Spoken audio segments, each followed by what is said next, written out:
hora de esclarecer as suas dúvidas com o deputado federal Arnaldo Faria de Sá, que já está aqui conosco. Boa tarde, deputado. Boa tarde, Adriana, Leão, técnico aqui no CNT, as suas ordens. Pois é, já tem muitas perguntas, deputado. A primeira é sobre a organização da Previdência Social. Vamos ver. Como é organizada a Previdência Social gerida pelo INSS? A Previdência Social é o sistema em que há a contribuição das pessoas que fazem os recursos da Previdência Social e aqueles que, depois de cumprir certo exigência, têm o direito. É um sistema bipartite, em que você faz a contribuição e tem direito ao benefício. Existe, além da Previdência Social, alguns benefícios que são parte da Seguridade Social. O que são os benefícios? É o LOAS, renda mensal vitalícia, benefício para pessoas com mais de 65 anos que não contribuíram o tempo suficiente para poder ter um benefício, não tem meio de subsistência, passa a ter direito ao salário mínimo. Fundo Rural, o que é o Fundo Rural? As pessoas que contribuem para o Fundo Rural não têm como trabalhador urbano a carteira registrada, mas comprovado que trabalharam na atividade rural, passa a ter o benefício da aposentadoria rural, que também é do Sistema de Seguridade Social. Na Previdência Social, inclusive no ano passado, fechou a Previdência com superávit. Por quê? Ela teve 308 bilhões de arrecadação, 275 bilhões de pagamento. Então, superávit de cerca de 25 bilhões. Mas na Seguridade Social como um todo, acaba tendo déficit, porque você tem os benefícios assistenciais. A Previdência Social é ainda superavitária. Continuamos lutando para que ela seja durante muito tempo. Dúvida agora sobre o auxílio reclusão. O auxílio reclusão é proporcional à quantidade de dependentes? É proporcional à quantidade de dependentes e só tem direito ao auxílio reclusão se a pessoa, antes de ser preso, tinha qualidade de segurado. Se ele não tivesse qualidade de segurado, ele não tem direito a esse benefício. Perfeito. E agora tem uma dúvida aqui sobre quem são os contribuintes obrigatórios da Previdência. Quais são os contribuintes obrigatórios da Previdência Pública? Todos aqueles que tiverem atividade profissional são obrigados a contribuir para a Previdência Social. Na qualidade de empregado, tem o registro em carteira, que recolhe a empresa, ela desconta de você e ela recolhe para a Previdência. Se você for autônomo, o que é autônomo? Dono de empresa, sócio, facultativo, pessoa que não tem carteira profissional, recolhe pelo carnê. O carnê também permite a contribuição. Na somatória do tempo da carteira com os carnês de contribuição, você passa a ter direito ao benefício depois de 30 anos de contribuição, se for mulher, 35 anos de contribuição, se for homem. Por idade, 60 anos a mulher, 65 anos o homem. Nesse caso da aposentadoria por idade, é preciso comprovar pelo menos 15 anos de contribuição. E como eu já falei na resposta anterior, quem chegar aos 65 anos, não tiver nenhum tipo de benefício, não tiver meio de subsistência, tem direito ao benefício assistencial. Pergunta sobre os benefícios da Previdência. E quais são os benefícios concedidos pelo regime geral de Previdência Social? Além dos que eu já citei na pergunta anterior, aposentadoria por tempo de contribuição, aposentadoria por idade, você tem direito ao auxílio acidente e auxílio doença. O auxílio doença é quando você tem algum problema de saúde, é obrigado a se afastar através da perícia médica. A partir do 16º dia, a Previdência paga. Os primeiros 15 dias que tem que pagar é a empresa. No caso do auxílio acidente, a partir do dia seguinte ao acidente, já é por conta da Previdência Social. E além desses benefícios, tem a pensão também. O que é a pensão? É quando ocorrer o falecimento do segurado, os seus dependentes têm direito a receber a pensão. Hoje, inclusive, é possível acumular a pensão com a aposentadoria, porque antigamente só tinha direito à pensão a mulher dependente do homem. Hoje, pela nova Constituição, desde 88, as duas situações podem ocorrer. A mulher, se contribuinte vier a falecer, dá direito de pensão também ao homem. Agora tem mais uma pergunta aqui importante, olha, sobre o fundo de garantia retido. Vamos lá. Para fundo de garantia retido, em que situações eu posso resgatá-lo? Você pode resgatar o fundo de garantia retido para a compra da casa própria. Pode também resgatar o fundo de garantia retido no caso de uma necessidade de tratamento médico, uma doença grave, você pode pedir autorização. E você, se não conseguir movimentá-lo enquanto retido, não perde, ele continua lá. Quando você se aposentar, você retira a totalidade do seu fundo de garantia. Então, peraí, é casa própria? E no caso de doença, que há necessidade de recursos para você poder se tratar. Perfeito. Ô, deputado, e como é que está a regulamentação do emprego doméstico? A questão do emprego doméstico tem duas fases. A primeira fase é a aprovação da emenda constitucional. Já foi aprovada tanto na Câmara quanto no Senado, promulgado. A regulamentação, ela foi votada no Senado, veio para a Câmara. A Câmara não pode votar porque a pauta da Câmara está travada. O que é pauta travada? Quando o governo coloca um projeto com urgência constitucional, só depois de votado esse projeto é que você pode votar outras matérias. E a pauta está travada pelo governo por causa do Marco Civil da Internet. E quando eu resolver essa votação no Marco Civil da Internet e também medida provisória estão travando a pauta, não pode votar isso que a Adriana está reclamando com razão. Por quê? Está uma confusão muito grande entre patroas e empregadas, porque já vai completar um ano que foi aprovada a emenda e até agora não está regulamentado. Ô, deputado, hoje, quais são os direitos já garantidos para a empregada doméstica? A empregada doméstica tem todos os direitos do trabalhador comum, menos o fundo de garantia. A hora de regulamentar essa votação que eu estou falando na Câmara, ela passará também a ter direito ao fundo de garantia. Vou pedir uma licença para o senhor continua no próximo Prazer. bloco. A gente faz uma paradinha agora para ouvir um recado do Leão, mas daqui a pouco a gente continua com o deputado federal Arnaldo Faria de Sá. Continuamos com o deputado federal Arnaldo Faria de Sá respondendo as suas dúvidas. Participe, mande um e-mail para a gente. O endereço eletrônico, você sabe. Quero voltar a vinheta aqui.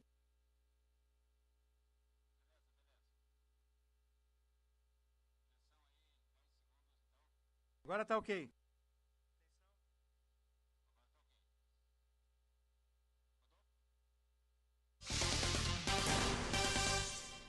Continuamos com o deputado federal Arnaldo Faria de Sá respondendo as suas dúvidas. Participe, mande um e-mail para a gente. O endereço eletrônico, você sabe, é o noticiasemais@cnt.com.br.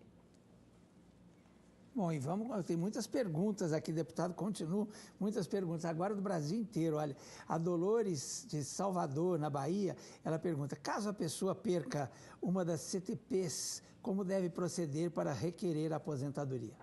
Dolores, se o caso da falta de registro da sua carteira profissional for depois de 77, você pode pedir uma cópia do CNIS, Cadastro Nacional de Informações Sociais. E aí você lá vai verificar os períodos que constam do CNIS, você vai ficar sossegado, que aquele período você precisa comprovar. Agora, o período que não estiver constando do CNIS, você tem que ir atrás da empresa, se ainda ela existir, e conseguir a nova anotação para esse período poder ser contado. Se a empresa não existir mais, você tem que procurar o sindicato da categoria, o sindicato tem lá a anotação da contribuição sindical e por ali você tem condição de comprovar a atividade exercida. E uma outra alternativa é você procurar o fundo de garantia, porque a empresa deposita o fundo de garantia, lá na Caixa Econômica Federal vai contar o período que foi depositado o fundo de garantia. Se ainda assim ficar faltando alguma coisa, ou se você for procurar a empresa, ela existir e não quiser te registrar, você pode procurar a Delegacia Regional do Trabalho do seu estado, na Bahia, e pedir para a fiscalização obrigar a empresa a fazer o registro. Perfeito. Agora a pergunta aqui da Eliana, lá do Rio de Janeiro. Eu dei entrada no INSS para me aposentar com 30 anos de contribuição e 51 anos de idade, em junho de 2013. Fui informada na hora que dentro de um mês eu estaria aposentada, mas não foi o que aconteceu. Eu tive que entrar com recurso, não tive nenhuma resposta até agora. Eu gostaria de esclarecimento, afinal, tenho direito ou não? Direito você tem, lógico, só tem um cuidado que você tem que tomar aí, que é a questão do fator previdenciário. Porque 30 anos de contribuição, 51 de idade, o fator previdenciário vai comer quase metade da sua aposentadoria. Faz o seguinte, Helena, manda de novo para a gente o número do seu protocolo, do seu recurso, que eu vou dar uma olhada para você lá em Brasília. No final da minha participação, vou deixar o telefone aqui no ar, você faz contato com a gente ou manda pelo e-mail da CNT para a gente poder encontrar a solução para você. Perfeito. A Tereza Cristina, também a nossa telespectadora, ela pergunta, recebo uma pensão no Ministério da Fazenda referente ao meu pai. Eu gostaria de saber se é verdade que a lei está mudando e se quem está se casando não perde mais a pensão. No caso da Previdência Social, realmente há essa perspectiva, mesmo casando não perder o benefício. Mas no caso do serviço público, existe esse risco de você perder a pensão. Então, ao invés de casar, você continue vivendo maritalmente sem perder a sua pensão. Né? Verdade. Aqui é a pergunta da Fernanda Cristina Nogueira, ela não diz de que estado ela é. Sofri um acidente, fraturei a coluna durante o aviso prévio, faltando 2 semanas para terminar. Eu precisei operar em setembro de 2013, coloquei 10 parafusos de titânio, 2 barras de ferro. O INSS me deixou de auxílio-doença até abril de 2014. Porém, ainda sinto fortes dores e, segundo o neurocirurgião, devo ter que aumentar esse prazo. Posso pleitear auxílio-acidente? Ela quer saber. Pode pleitear 2 coisas. Primeiro, você por que foi auxílio-doença? Qual foi a razão do seu acidente? Ela não fala qual foi a razão do acidente dela, né? Não. Não dá para saber se é acidente do trabalho ou se é acidente de qualquer natureza. Mas uma coisa ou na outra, você tem a garantida pelo auxílio-acidente até abril, como você está falando. Em 15 dias antes de vencer o prazo, você pode pedir uma nova perícia. E a nova perícia, constatando a sua condição, vai ampliar o período do auxílio-doença. Depois de resolvida essa questão do auxílio-doença, vamos voltar a falar por que não vamos tentar transformar em auxílio-doença em auxílio-acidente. Isso só pode acontecer depois de eu conhecer o caso concreto da razão do seu acidente, para ver se dá para caracterizar como auxílio-acidente. Mas o fato de você ter tido auxílio-doença antes do vencimento do aviso prévio, o aviso prévio se prorroga automaticamente. Você não pode ser demitida enquanto estiver no auxílio-doença. Perfeito. E, deputado, continua a instalação de juizados federais? Continua. Isso é extremamente importante. Aqui em São Paulo, já foi instalado a semana passada o juizado em Jaú e Barretos. A semana retrasada foi instalado Registro, Guarulhos, Assis, Avaré. Esta semana será instalado Jales, Araçatuba. A semana que vem será instalado aqui em São Paulo também, mais um em São Bernardo do Campo. Antes disso, nesta semana será instalado as turmas recursais do juizado. O que é a turma recursal? É o tribunal dos juizados, para acelerar o atendimento e facilitar. No juizado, o processo é virtual, você não precisa levar documento, não precisa daquela nada. Você leva, apresenta, eles escaneiam, tiram a cópia, devolvem a documentação para você e o processo continua andando normalmente, sem nenhuma necessidade de você, aqueles velhos processos, pilhas e pilhas sem resultado. É como se fosse uma distribuição da justiça pelas cidades. Gostaria, né, Leão, que isso fosse interiorizado mais para todos os estados. Aqui em São Paulo a gente tem tido uma ampliação bastante grande dessa questão. Nós tínhamos cerca de 20 juizados especiais em São Paulo.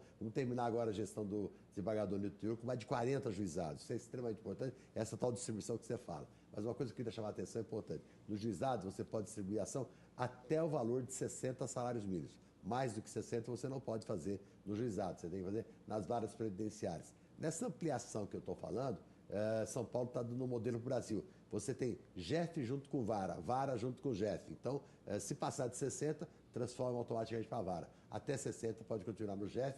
E aqui em São Paulo, capital, o JEF tem tido um trabalho muito importante e que a gente tem esse modelo para todo o Brasil.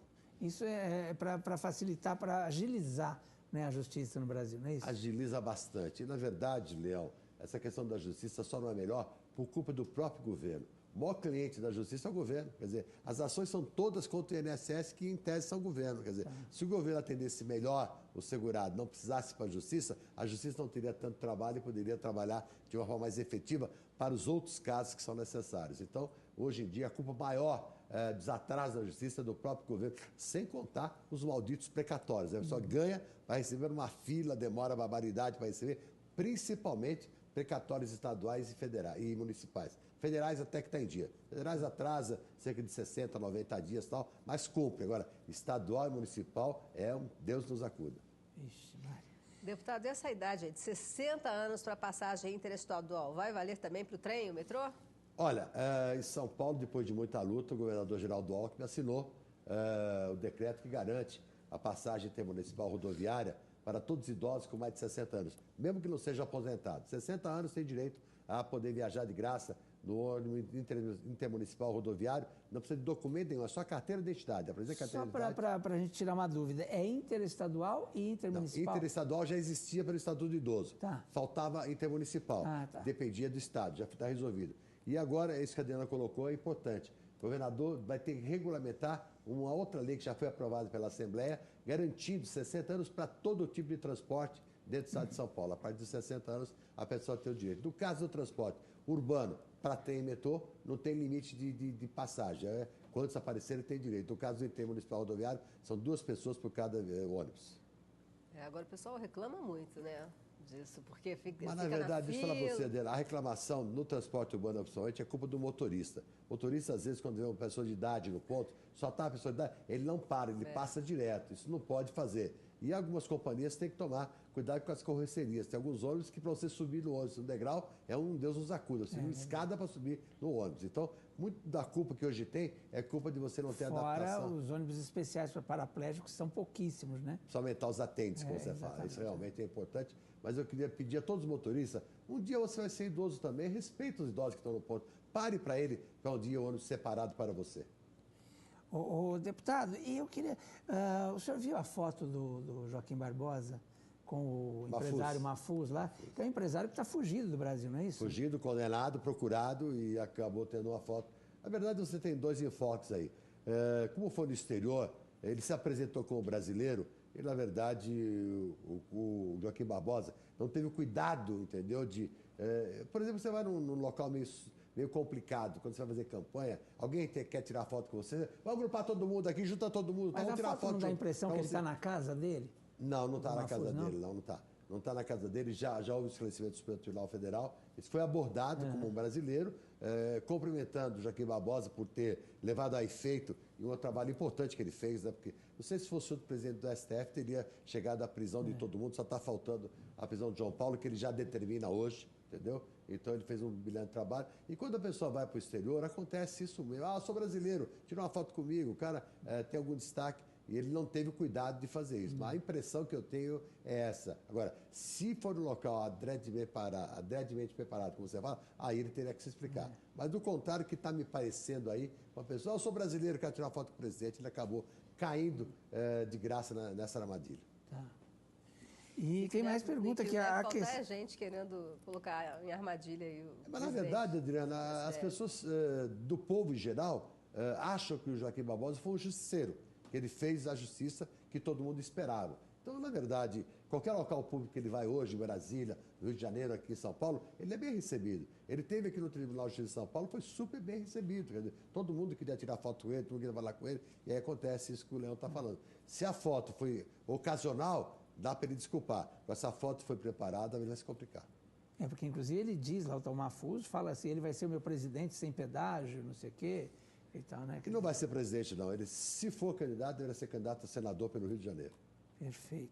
E agora a questão da desaposentação vai ser discutida no Supremo Tribunal Federal? Isso a gente pode cobrar de Joaquim Barbosa. Isso depende dele. Quer dizer, ele é que faz a pauta. O ministro Barroso, que é o relator dessa matéria, disse que colocará em pauta brevemente, mas quem define a colocação em votação é Joaquim Barbosa, que é o presidente do Supremo. Espero que ele coloque logo para votar a questão da desaposentação, que tem muita gente preocupada. Tinha um projeto tramitando na Câmara também. O governo jogou pesado para poder derrotar essa questão na Comissão de Finanças e Tributação e a Comissão Terminativa. O projeto caiu, depende agora só desse projeto. E o governo não quer votar nada, desaposentação, não quer votar fator previdenciário, quer empurrar tudo com a barriga, dizendo que tudo isso é pauta-bomba. Então, por isso que eu uso até aquela história, quando você fez a pergunta da regulamentação da doméstica, o governo deixa a pauta travada, com urgência constitucional, com medida provisória, para não poder votar matérias que eles catalogam como pauta-bomba. Eu acho que defender aposentado e pensionista não é pauta-bomba, coisa nenhuma. Mas eu acho que o Congresso também tem que se mexer nisso, cobrar mais do governo para poder votar essa matéria. E o que a população pode fazer para reforçar essa votação? Olha, eu acho que como está nessa onda de rolezinho por aí, os velhos têm que fazer um rolezão, quer dizer, pressionar todo mundo, que lá no Congresso parece que tem muito deputado que é filho de chocadeira, não tem pai nem mãe. Certo, Índio? Então, na verdade, cobrar de todo mundo uma mobilização para exigir votação em matérias importantes, que está duro para o aposentado hoje em dia, que ganha um pouco mais do salário, saber que o aumento dele é menor do que o aumento de quem ganha o salário mínimo. Então, quem ganha o salário mínimo, muitos deles que estão ganhando salário mínimo agora, de R$ 724, ganhavam mais do que um salário e ficaram no salário. Gente que não contribuiu, ganha um salário. Então, essa injustiça precisamos corrigir.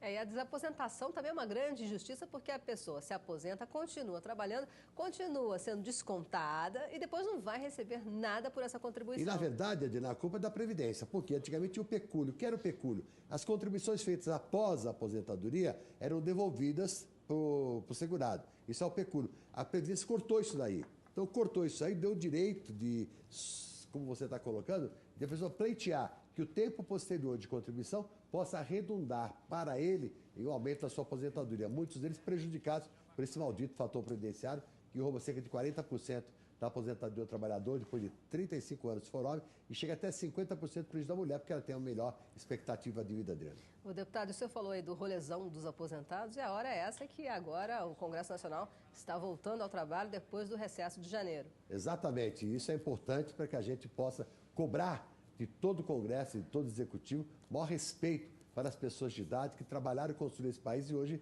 tem muitas pessoas virando as costas para eles. Obrigada, deputado. E o senhor está todo sábado aqui disponível para aquelas pessoas que têm dúvidas sobre aposentadoria, pensão? Exatamente. Quem quiser saber da contagem do seu tempo de serviço, quanto tempo falta para aposentar, você já pode fazer o agendamento. Aliás, estamos reclamando da Previdência, que o agendamento está sendo muito para frente. Já falei com o ministro da Previdência, com o seu secretário executivo, Carlos Eduardo Gás, para melhorar essa questão do agendamento, tentar atender todo mundo da melhor maneira possível. Tem muitas pessoas que precisam de um esclarecimento, isso é fundamental para a gente poder dar uma orientação e esclarecimento a todas as pessoas. Todos os sábados, nosso escritório de Jabaquara, ali ao lado da estação de Jabaquara, no endereço que está aí na telinha. E o senhor também fornece o Estatuto do Idoso. Quem quiser o exemplar do Estatuto do Idoso, só ligar, anota o telefone aí, está na tela, ó, DDD 11 5015 0500, DDD 11 5015 0500, te manda pelo correio com o apoio da CNT o exemplar do Estatuto do Idoso para você. Obrigada, deputado, uma ótima semana. Eu quero dizer a você, Adriana, Leão, todos os telespectadores do CNT, até a semana que vem.